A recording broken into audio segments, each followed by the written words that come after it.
নবী করিম সাল্লাল্লাহু আলাইহি সাল্লাম বলেছেন, হয়তো খাদিজা নিজে একজনের জন্য ডেকে পাঠাবেন। আবু তালিব বলেন, আমার ভয় হয় ম্যাডাম, আপনি এত রাত্রে আমার রুমে কি করেন? হ্যাঁ, আসলাম তোর সাথে গল্প করতে। না ম্যাডাম, আপনার সাথে আমার কিসের গল্প? আমি আপনার সাথে কোনো গল্প করবো না। আচ্ছা, তুই আমার সাথে গল্প করতে চাস না কেন? কি নাই আমার মধ্যে? আস্তাগফিরুল্লাহ, আস্তাগফিরুল্লাহ। আমার টাকা পয়সা বাড়ি গাড়ি সবই তো আছে, তুই একটা কাজের ছেলে হয়ে এত ভাব দেখাস কেন? ম্যাডাম, আপনি আল্লাহর রাস্তা আমার ঘর থেকে বের হন, নাহলে আমি ঘর থেকে বের হয়ে যাব।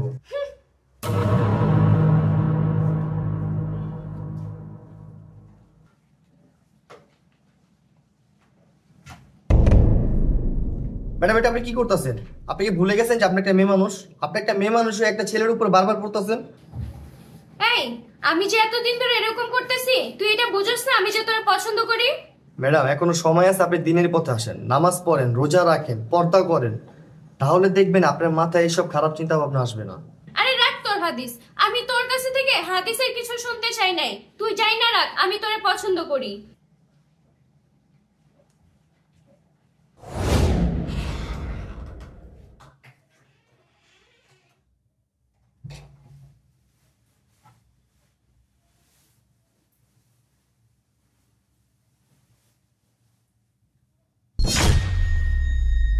আপনি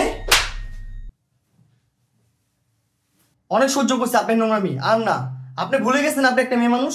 তোর এত বড় সাহস, তুই সামান্য একটা কাজের ছেলে হয়ে আমার গায়ে হাত তুলছস, আমার ভালোবাসাকে অপমান করছস। আপনি কাজই করছেন গায়ে তোলার, গায়ে তুলবো না তো কি করবো? নেক্সট টাইম যদি আপনি আমার সাথে এমন করেন, তাহলে আমি আপনার মা ভাইয়ের কাছে বিষয় দিতে বাধ্য হবো।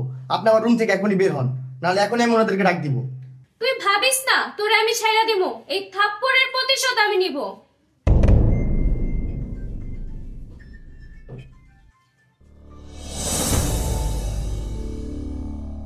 কি রে, চা আনতে এতক্ষণ লাগে? এই তো ম্যাডাম হয়ে গেছে। এক কাপ চা বানাতে 3 ঘন্টা সময় লাগে। এই যে আপনাদের চা। মা, পরশুদিন যে তুমি আমার কানের জিনিস বানাই দিছিলা, ওটা পাইতেছি না। তোর কানে জিনিস পাইতেছস না মানে? কই রাখছস, খুঁজে দে। মা, আমি অনেক খুঁজে পাই না। পাস না মানে? ঘরের জিনিস কই যাবো? এটা কি বাইরের মানুষ আছে? ভালো মতো খুঁজে দেখ, পাবি। ভাইয়া, আমি পুরো ঘরে খুঁজে দেখছি, কোথাও নাই। আর বাহিরে কেউ নাই মানে? ও কি আমাদের ঘরের ছেলে নাকি? ও তো আমাদের কাজের ছেলে। আমার মনে হয় ওই চুরি করছে। স্যার বিশ্বাস করেন, আমি কোনো চুরি করি নাই ম্যাডাম, আমি কোনো চুরি করি নাই, বিশ্বাস করেন। এত কথা শুনে লাভ নাই। ভাইয়া, তুমি চলো, ও রুম চেক করলেই বোঝা যাবে ও চুরি করছে কিনা। হ্যাঁ স্যার, আহেন আমার রুম চেক করেন, তাহলে বুঝতে পারবেন। আচ্ছা চল।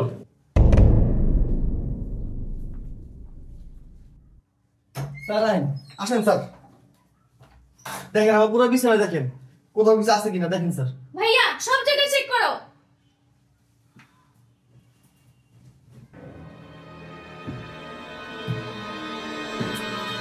ভাইয়া, এই যে দেখো, আমি বলছিলাম না ও চুরি করছে। স্যার বিশ্বাস করেন, আমি জানি না এগুলো এখানে আসলো কোথা থেকে। বালিশের ভিতরে পাওয়ার পরও তারপরও তুই বলতেছিস তুই চুরি করিস নাই? আয় আজকে বাইরে আয়। স্যার বিশ্বাস করেন, আমি চুরি করি নাই স্যার। আয় তুই আমার সাথে আয়। স্যার বিশ্বাস করেন, আমি চুরি করি নাই স্যার। মা, আমি বলছিলাম না আমার এগুলো চুরি করছে। এই যে দেখো আমার কানের বালি। ম্যাডাম বিশ্বাস করেন, আমি জানি না এগুলো আমার রুমে কোথা থেকে আসলো। তোমার ঘরে গহনা পাওয়া গেছে আর তুমি বলো চুরি করো নাই? ছি পারবেশ, তোমাকে আমি একটা ভালো ছেলে ভাবতাম। তুমি নামাজ পড়ো, রোজা থাকো, দিনের পথে চলো, আর তুমি এই কাজটা করছো। মা, এত কোনো কথা না, তুমি একবার বলো, ওরে পিঠে ওর হাত পা ভেঙে দিব। না, ওরে মারার দরকার নেই। পারবেশ, তোমার কাছে কখনো আমি এটা আশা করি নাই। তুমি এই মুহূর্তে আমার ঘর থেকে বের হয়ে যাও, তোমার চেহারা কখনো আমাকে দেখাবো না। চল বাসা থেকে চল, বেরো।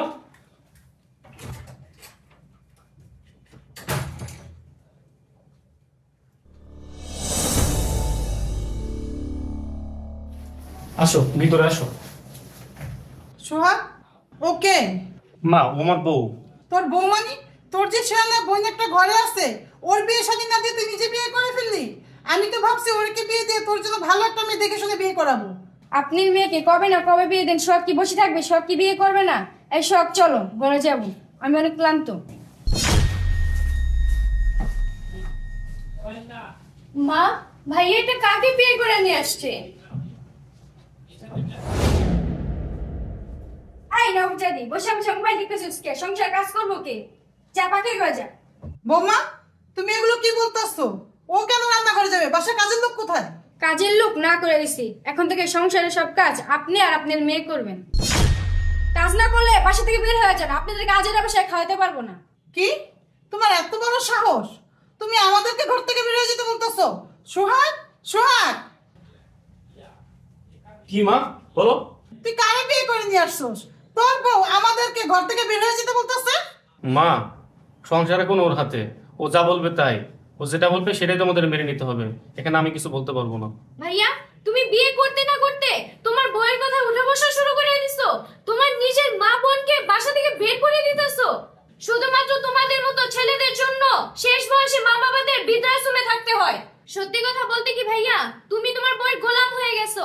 তবে তুমি টেনশন করো না, আমি যে পর্যন্ত বেঁচে আছি আমার মাকে শেষ বয়সে বৃদ্ধাশ্রমে থাকতে হবে না। আমি আমার মাকে কাজ করে খাওয়াবো। এই বাসা আমি আর এক মিনিটও থাকবো না। মা চলো। যান যান, আপনারা গেলেই বাঁচি।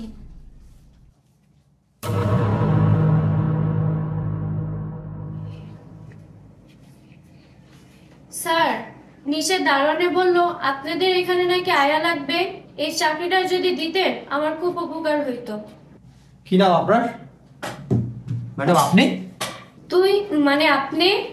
আমি এখানে কারণ এই অফিস আমার, কিন্তু আপনার এই অবস্থা কেন? এগুলো হচ্ছে সবই আমার কর্মের ফল। ওই দিন আপনার সাথে যেই অন্যায়টা আমি করছি।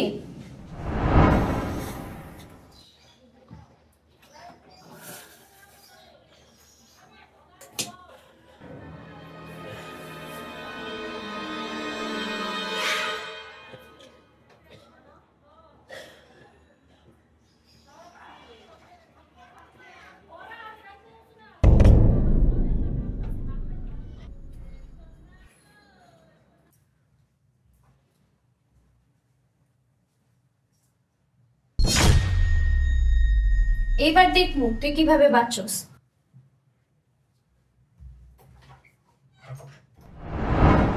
দেখেন ম্যাডাম, ওই দিন আপনি আমার সাথে যাই করছেন ওইগুলো আমি কিছু মনে করি নাই। আল্লাহ যা করে বান্দা ভালোর জন্যই করে। ওই দিন আপনাদের বাসা থেকে যদি আমাকে না বের করতেন তাহলে হয়তো আজকে আমি এত বড় কোম্পানির এমডি হতে পারতাম না। আপনাদের তো ভালো অবস্থা ছিল, কিন্তু হঠাৎ করে কি এমন হলো যে আপনার চাকরি খুঁজতেই আছে? ভাইয়া বিয়ে করার পর আমাকে আর মাকে বাসা থেকে বের করে দিছে। এখন মাকে নিয়ে আমি একাই থাকি।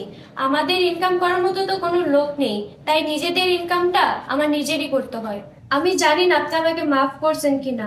আপনি যদি আমাকে এই চাকরিটা দেন আমার খুবই উপকার হবে। দেখেন, এই চাকরিটা আমি আপনাকে দিতে পারবো না। আচ্ছা ঠিক আছে, আপনি আমাকে মাফ করে দিন। দাঁড়ান, আপনার জন্য আমার কাছে একটা চাকরি আছে, কিন্তু তার জন্য আপনার কিছু শর্ত মানতে হবে। পারবেন শর্ত মানতে? হ্যাঁ, আমি আপনার সব শর্তে রাজি। আমার প্রথম শর্ত হচ্ছে আপনি 5 ওয়াক্ত নামাজ পড়বেন।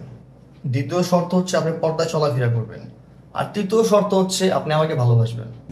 মানে? মানে মানে হচ্ছে গিয়ে এখন থেকে তোমার আর তোমার মার সম্পূর্ণ দায়িত্ব আমার। তুমি তো জানো আমি এতিম। তুমি রাজি থাকলে আমি তোমাকে বিয়ে করতে চাই। আমি রাজি। আলহামদুলিল্লাহ, চলো তোমার মার সাথে দেখা করতে যাবো। আচ্ছা ঠিক আছে।